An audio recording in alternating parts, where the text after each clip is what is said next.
Hey sports fans, Coach Nick here and welcome to BBallBreakdown. Let's bring in Nate Duncan for a segment we like to call Nate's Numbers, where he examines some of his possession-based stats for us.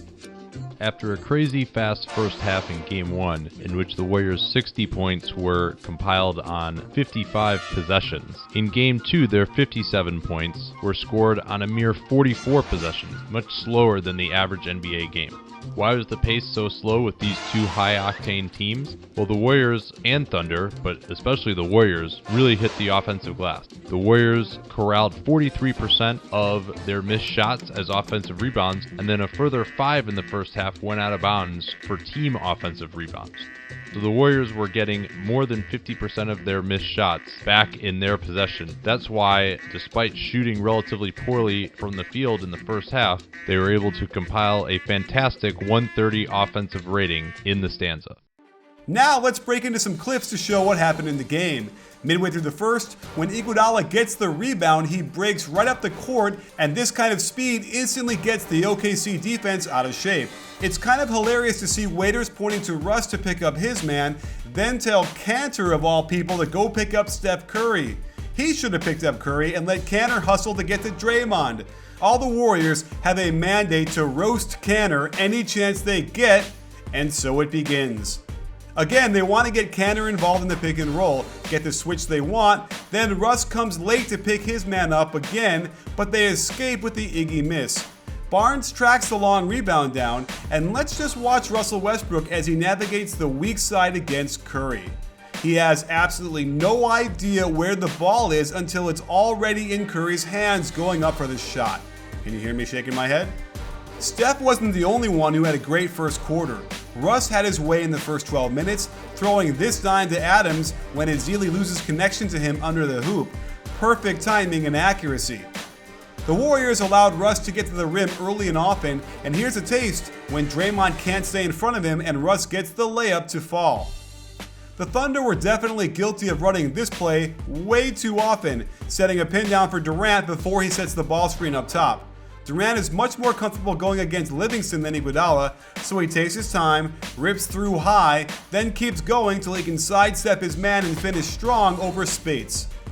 It was the Warriors' turn to be out of sorts in transition defense, and it's Steph Curry who needs to pick up Kevin Durant, since Russ was already picked up by Livingston in the backcourt.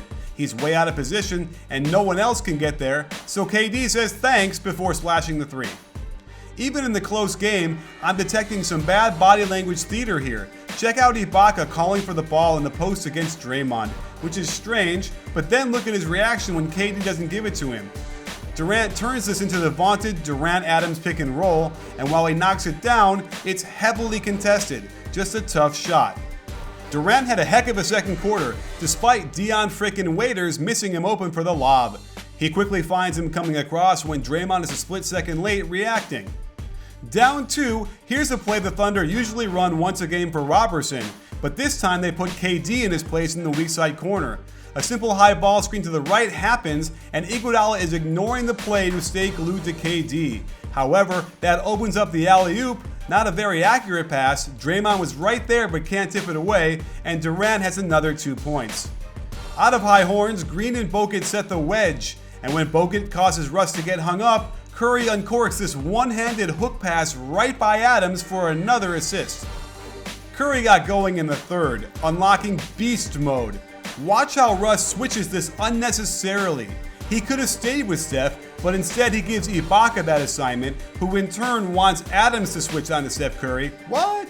Splash. Kevin Durant got only 2 field goal attempts in the crucial third quarter where the Warriors took control of the game. And here's why.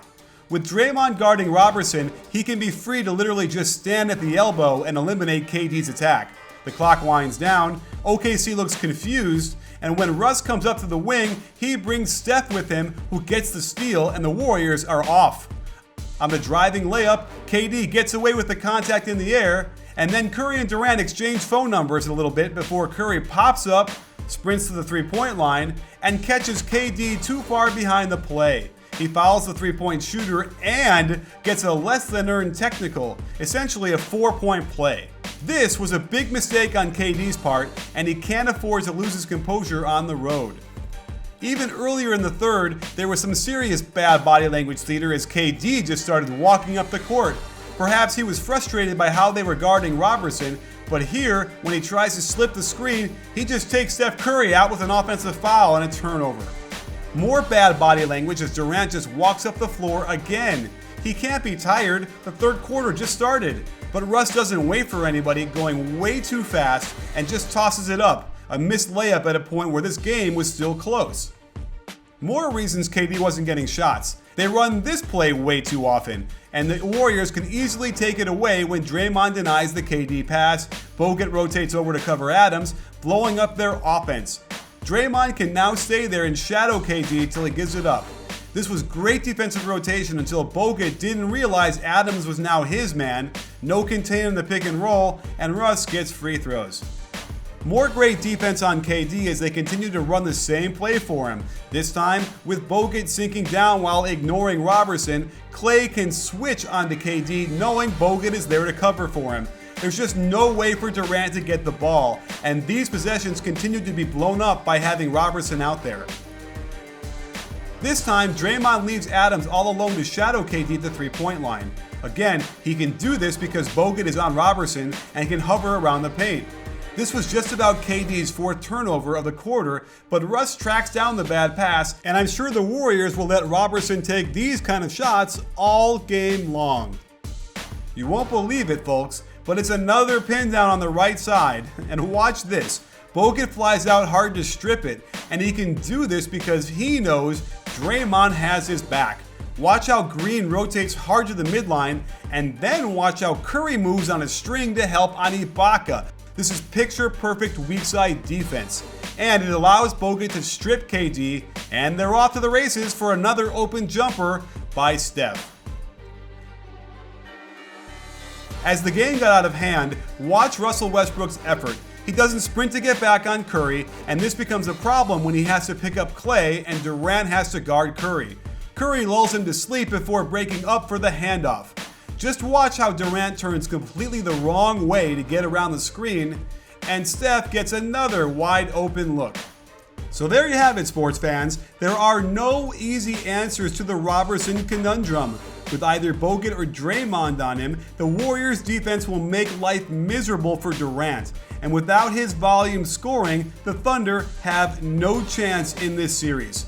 I'm also concerned by how quick the bad body language came out from OKC. That said, they got what they came for, a split of the first two games. But Game 3 becomes crucial for them. They cannot let the Warriors win 2 in a row, for if that happens, I suspect this series will be over sooner than people think.